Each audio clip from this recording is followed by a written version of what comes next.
Right, you already know who it is, man. I'm back at it with another segment right here, man. Again, it's once the one and only Tehuti, and I'm back at it. So again, this video right here now is the last video, the last segment now of this Avengers Infinity War breakdown. So I've already done the Wakanda edition, the Doctor Strange edition, the Thanos edition, but this right here now is the Thor and Guardians of the Galaxy edition. I want to bring it to you. So this is the final segment right here. So now. So the start of the movie now. So the movie starts off with Thanos basically on Thor's ship. He's on Thor's ship now, and he wants the blue stone. He wants the blue Infinity Stone. You see what I'm saying? From the Tesseract. You see, so he's fighting Thor now. You see what I'm saying? Right. He's fighting Thor now. You see. But then the guy Hemingway now. So Hulk's also there, and the guy Hemingway now, the black guy now, he sends Hulk down to Earth to warn the people now. Basically Thanos is coming. That's how the whole movie starts. You see, that's how the whole movie starts, right? So now, so Thanos beats him now, takes a stone now. Fast forward now, and then what happens now? Thor, then he's floating around in space, and he meets up with the Guardians of the Galaxy. He bumps into them now, and they take him onto his ship. Then he explains his whole story, explaining what took place, and dealing with that. You see, so now. Thor then parts ways with them now, and he splits the crew. He splits the crew up. So who he takes with him now. He takes Rocket, the raccoon guy, and also Groot, and basically they go on a mission now to a place called What's it called now? Nidavellir now. In Norse mythology, right? Which is so you have Asgard, Midgard, and you got Nidavellir, which is kind of the underworld. So you got Midgard, which is Earth, then you got the underworld. So he's traveling to the underworld now to get this new axe to basically defeat Thanos. But there's also that alone goes in some deep segments just dealing with the fact that he went to the underworld, and we're gonna break it down to you. You see what I'm saying? So him being beaten by Thanos, then going into the underworld now to retrieve the power, that alone represents the resurrection, dealing with the Christ figure. That's who Thor represents in this movie. He's the Christ figure. You see, we're gonna break it down. We're gonna show it to you. You see what I'm saying?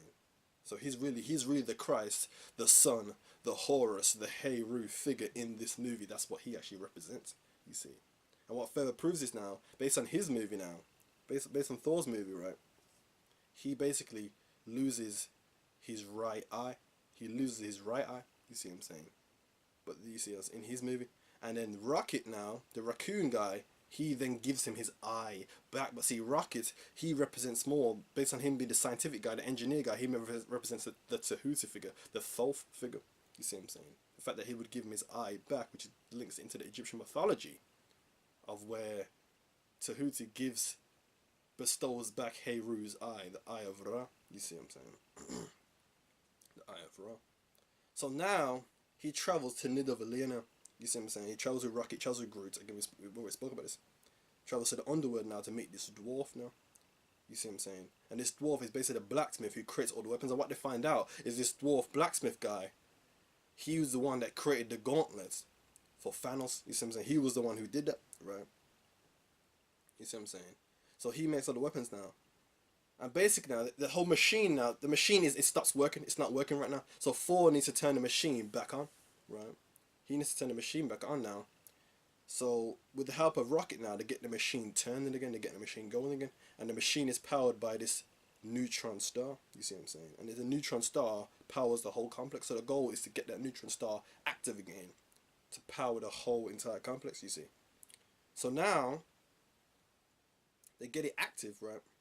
And the radiation from the neutron star now, you see what I'm saying? So again, it's a radiation from this neutron star, but this neutron star is made up of neutrons, but we're going to break this down, we're going to go further into it. It's a neutron star, you see what I'm saying? And it's the radiation from this neutron star that heats up the metal, and the metal is then poured through, and then the metal is then poured into the mold to create this new axe, you see. But the iris now, which is a path between the sun, or the neutron star, and the heating of the metal, it gets blocked. So then Thor then says, you know what, I'm going to hold it open myself. You see what I'm saying? So then the dwarf guy warns him, saying, you're about to take the full force of a neutron star. It could kill you. You see what I'm saying? But he wants to do it, you see. So now, he does it now. So he's holding it, so Thor's holding it open now. and he does it now, and then he heats up the metal, and then the dwarf guy starts molding it, starts making the weapon now, and then Thor falls to the ground now. You see what I'm saying? He falls to the ground now, but then the weapon, then he breaks the mold now. The weapon's complete, but then it's like two pieces. The axe in two pieces, but then he says, "Where's the handle?" You need to find the handle. Meanwhile, Thor's already underground, unconscious underground. You see, so now Groot comes along now, and then he gets his arm now, picks up the hot metal now, and then chops his arm off, and that's the handle. And then awakens Thor. So now I want to break it down. So again, him taking on the full force of the neutron star now, right? So he takes on the full force of the neutron star, and then when he closes the iris, the star goes out. So the star comes on when he opens it up, and then then he takes the full force of it, and then the iris closes now, right? And then he falls to the ground, and then the star goes out. So what that represents now, he is the sun itself. You see, he becomes the embodiment of that sun, of that star. You see what I'm saying? He becomes the embodiment of that star, which is what the Christ is, the sun itself. You see what I'm saying? That's what the Christ is. You see, so that's what he represents. Now, him being unconscious on the ground, but needs the axe, right? And then Groot becomes the handle for the axe. You see what I'm saying? And again, that's the resurrection of the sun, the resurrection of the Christ. But that also links to Osiris. You see what I'm saying? Because Osiris now, when he's laying on his, so him laying on his back and not able to get up, you see what I'm saying? But then he needs the axe, and the only way for him to get up is to get the axe, which requires the handle, which is made by Groot, which is made of Groot, which is the tree that represents Osiris now. You see what I'm saying? And he's unconscious now, and he comes to rest by the acacia tree. So when you know the story of Osiris, again, he's chopped up into 14 pieces by Set, and now he's in a coffin now, floating along the Nile now. Then his body comes to rest by this acacia tree. So he's unconscious now, and his body comes to rest by the acacia tree. You see what I'm saying? So his own spine is not keeping him stable, because again, he's unconscious in a coffin now. So this acacia tree is what becomes his backbone now, what gives him stability. And then that's cut down now and becomes the Decoded pillar now, which is stability. You see what I'm saying? But again, that also that links to Thor. You see what I'm saying? So again, that also links to Thor. So Thor he's representing the resurrected Christ, the Osiris figure, the Heru figure. You see what I'm saying? And then he's the Decoded pillar. That's why if you notice in the battle now, everybody's kind of getting their ass kicked until he comes along.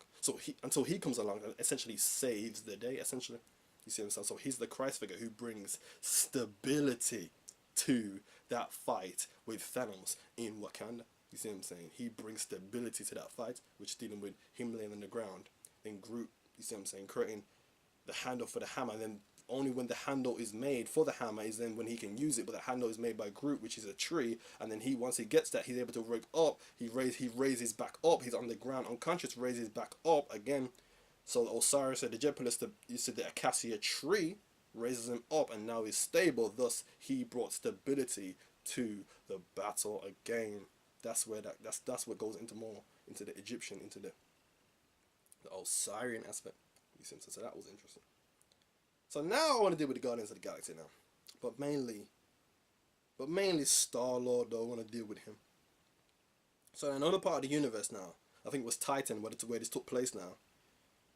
The other members of the galaxy, other Guardians of the Galaxy, Star-Lord, what's it, Drax, and the other woman, and those people now, they're over there with Doctor Strange, Iron Man, Spider-Man, and they're fighting Thanos. You see what I'm saying?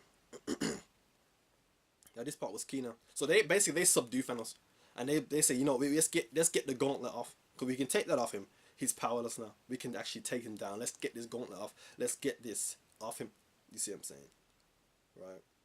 So now, once they're restraining him now, this one woman, she's putting him to sleep. They're all trying to pull the gauntlet off. And you see what I'm saying? And Star-Lord comes over to him and says, because where's Gamora? You see what I'm saying? Where's Gamora? Who is his daughter? And previously now, basically, when Thanos went to go get the Soul Stone, he has to sacrifice Gamora. But that scene alone, I'm not going to go too much into it, but that scene alone, that's straight from the Rig Veda. That scene alone is straight from the Rig Veda. When you go into the Rig Veda, it's the stuff in there, and it's all about the daughter, dealing with the daughter and things of that nature. That's straight from the Rig Veda, with that scene right there. Straight from the Rig Veda. You see what I'm saying? So they had a lot of Indian mythology up in there, and that's what I brought down in the Thanos edition. You see what I'm saying? But a lot of people, you see, they couldn't necessarily relate to that because they wouldn't have expected that. Because I was doing research into that already, I could pick that up. But a lot of people, they don't really deal with it, so they couldn't pick it up. You see. So basically, he's asking him, "Where's Gamora? Where's Gamora?" And it's Iron Man. Then Tony starts screaming at him, saying, "We almost got this off, man. We almost got this off, man." It's like, "Don't ruin it. We've almost got it off." So now he's asking him, "Where's Gamora? Where's Gamora?" And now he starts. So basically now, you see what I'm saying? His emotion takes over basically, and he ruins the plan. He wakes, he regains consciousness, he gets his gun on the back. Basically, he ruins the plan. So if he doesn't do that, they could have got it off, and the movie would have been, and would have, the events would have took place. What that took place would have been different if he didn't stop that. But see, with him now, when you're dealing with the history of him, and you got to get the history of him in his second movie now. You see what I'm saying? Rather than his first movie. In the second movie, I kind of slept on the second movie. I wasn't really, I wasn't. But then I watched the second movie and realized there's actually some deep science in the second movie. Basically, now he's only half human. And we spoke about that in the Thanos edition. He's only half human, but he's part celestial. But his dad is full celestial. And some of the stuff, the dialogue, some of the stuff in that movie, they're dealing with some real stuff. You see what I'm saying? But in reality, that's really what the human is. Half human, half celestial, dealing with the spirit and the soul and things of that nature. You see what I'm saying? That's really what the human really is. Half celestial. You see what I'm saying? But anyway, so he's only half human, you see, but it was the human side of him that was brought forth the emotion aspect. You see, the human side of him, that was the emotion that made him want to, you see what I'm saying, feel some kind of way that he killed Gamora, which was his daughter that he raised anyway. But even that, he still felt some type of way, which was the human aspect. You see, but that goes into, but see, you see what I'm saying? But what that goes into basically now is how what I've mentioned in the Thanos edition, what Thanos actually represents, you see. So basically now, him ruining the plan. So basically what I spoke about in the Thanos edition, again, I spoke how Thanos was Brahma. Brahma who wants to bring forth death, which is physical existence, physical reality, wants to bring forth death, you see. But the human aspect of him, which stopped them from taking the gauntlet off, thus him allowing to fulfill his plan to bring forth death, thus physical existence, and hit that human aspect of him. So the human aspect of him is what aided in that, you see what I'm saying? But then what aided in him basically completing his plan, which is creating this physical existence, which is what the death really was. You see what I'm saying? So that really shows how it links, how it's the human side of him that even caused that, showing the humanity. You see what I'm saying? How it all links together. It's the humanity, and he wants to create, bring forth this physical existence.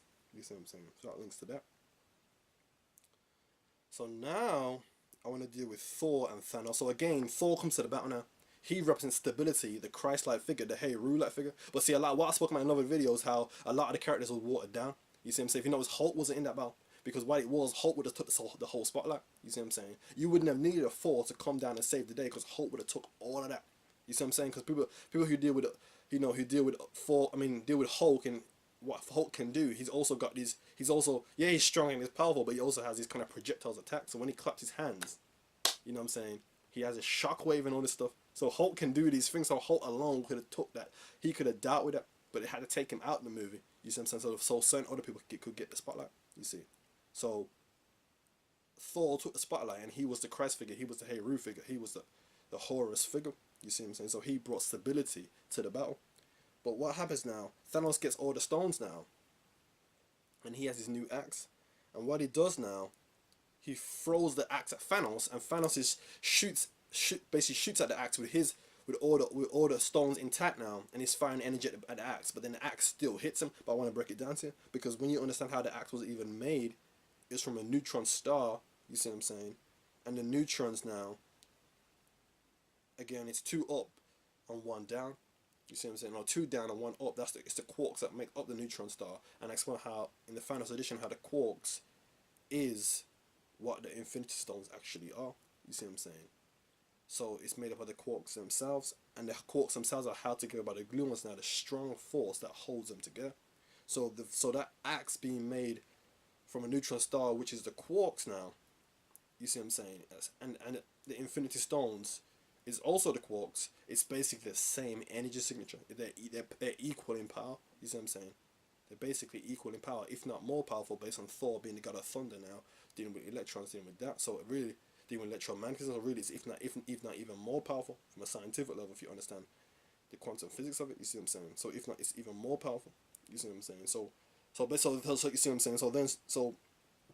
Then he basically hits him now, but because he didn't actually kill him now, he's still, you see what I'm saying, does he snap his fingers now, and ends the whole aspect right there, the whole movie. But again, we spoke about that in the Thanos edition.